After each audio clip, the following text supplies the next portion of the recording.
Welcome back to the channel, guys. It's your boy Hollywood here, and today's video is going to be getting over a motorcycle crash or a wreck or something that was not really your fault in a sense, or maybe it was your fault, you know, who knows.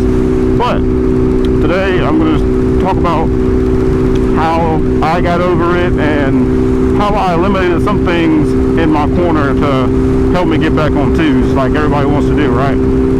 So, like, first things first is, you know, I'm coming up, or 2 years just passed on my wreck that I was involved in. I was on my 2011 BMW WR, or 2011 BMW S1000 WR, sorry, and I was going through a turn at 5 miles an hour.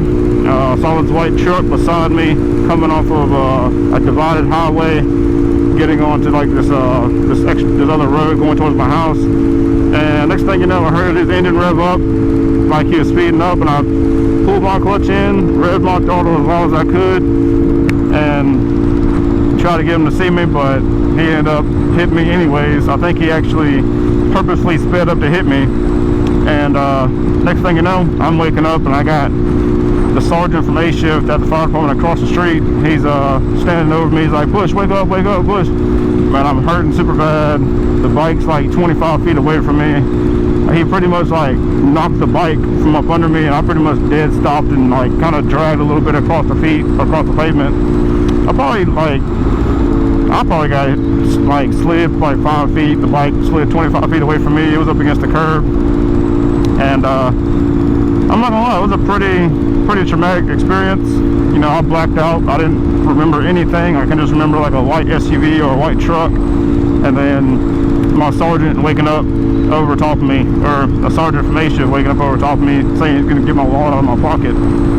But nonetheless, we're gonna kind of go over some of the things, like I said, that helped me eliminate some of the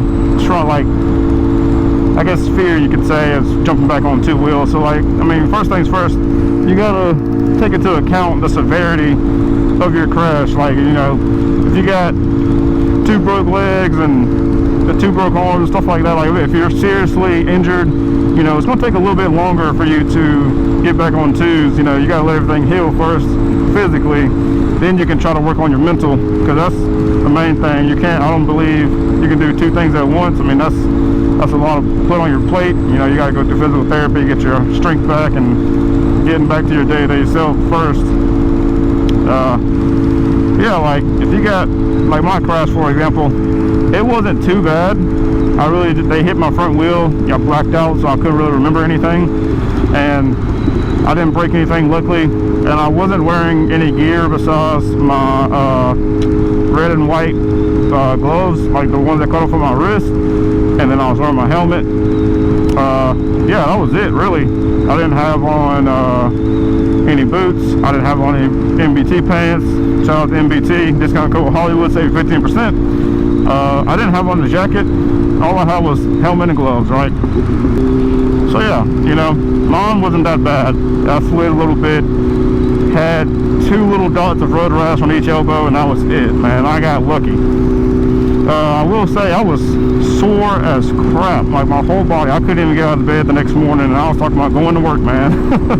But luckily I didn't, because I would have been in a world of pain trying to come back. I went back 4 days later after my crash, and I probably should have took that day off too, because that freaking hurt, man. That hurt a lot to even be at work. Like the next little bullet point I got is your mental health. Like after you heal the physical and everything, you want to really strengthen your mental back up. You know, try to get back into the routine of doing stuff that you did before. As far as like going to the gym and like pushing yourself, or hell, I'm not really religious. You can go to church, talk to somebody, talk to a pastor.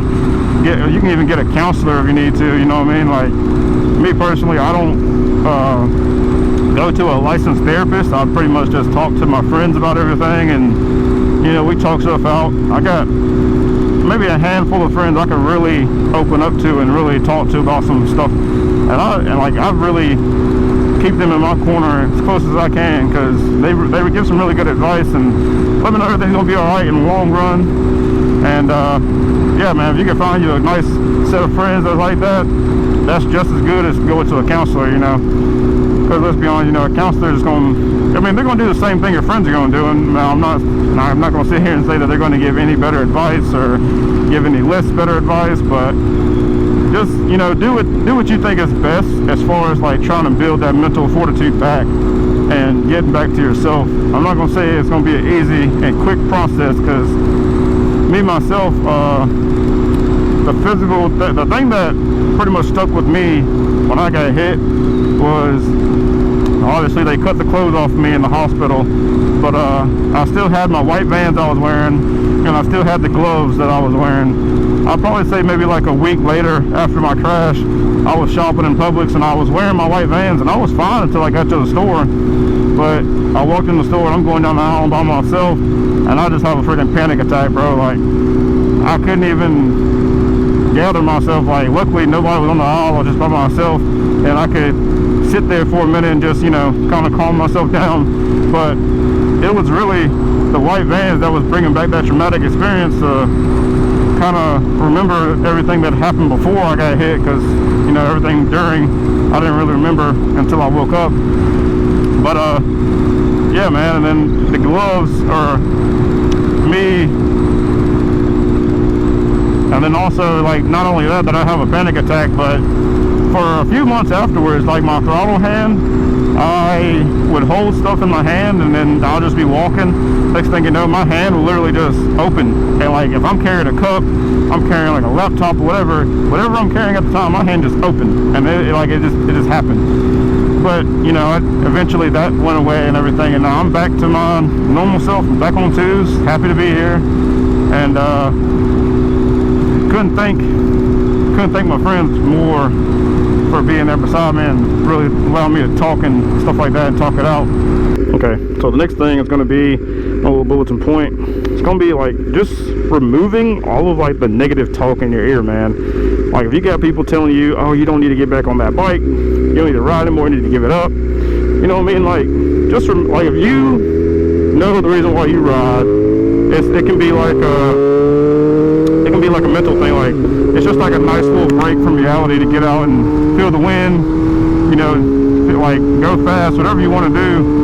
You just have to remember, okay, I started riding for a reason. I'm not just going to give it up just because someone's telling me to. And now there's someone, it could be like a family member, or it could be like your wife or your girlfriend. They're like, hey, all right, you know, you got to give this up or we're breaking up type thing. You know, I don't think you really have a choice. Or you can just have that dog in you and you be like, you know what, I'm going to keep on riding. You can hit the road, because who knows, man, like, you riding a bike and being on twos, and that can give you the serotonin release that you need to not unalive yourself one day. And it can really, like, I believe riding a bike has saved many people from doing stuff they probably wouldn't even think about doing in their normal mind. I had plenty of people. I had sergeants, I had captains, friends, loved ones, all telling me, hey man, you need to give that up. You know, you got hit. And back 2 years ago, that was my third time getting hit on a bike.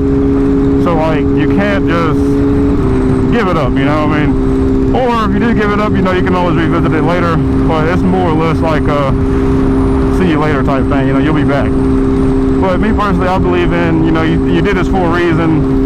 I say just stick with it, you know. Obviously, anything can happen when you get back on that bike. The same thing that happened to me in Publix, it can happen to you on the bike. But, you know, it's just something you're going to have to work through by yourself. I don't really think anybody can necessarily, like, I'm not going to say help you through it, but it's like figure it out type of thing. Because only you know what's going to work for you and your body and your mind, right?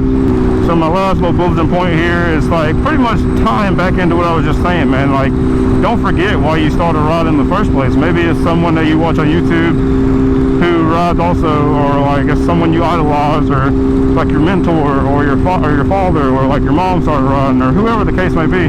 Just remember in the back of your head, like, you know, I got into this for a reason. Like, I loved it when I was doing it. And I can't really step away from it, you know, because I believe myself. If I total this bike out right here, I am going to be emotionally distraught, man. I'm going to be boohoo crying like a little baby, because I was doing that when I got hit in my 2011. Even though that bike gave me so many problems, I was ready to get rid of it.